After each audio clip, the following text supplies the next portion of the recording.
এই যে আমের চাটনি বসিয়েছি, টমেটো আম দিয়ে চাটনি বসিয়েছি। দেখো তোমার কেমন হয়েছে একটু লাইক কমেন্ট শেয়ার করে বলবে।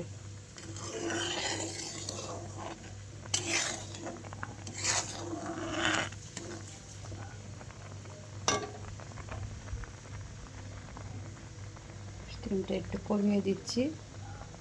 দেখো কতটুকু পরে নামিয়ে নেব। আমগুলি সিদ্ধ হয়ে নাও, তারপর নামিয়ে নেব।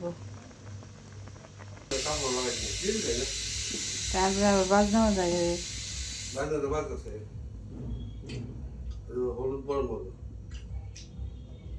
ওহনি বাজনা। এ দেখো টাকটা হয়ে গেছে, নামিয়ে নিচ্ছি।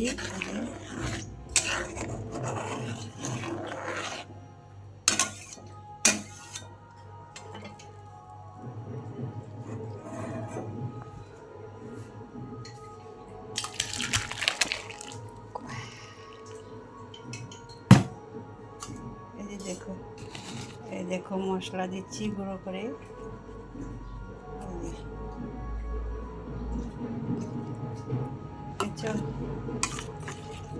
আমের চাটনি, আম টমেটো দিয়ে চাটনি করেছি।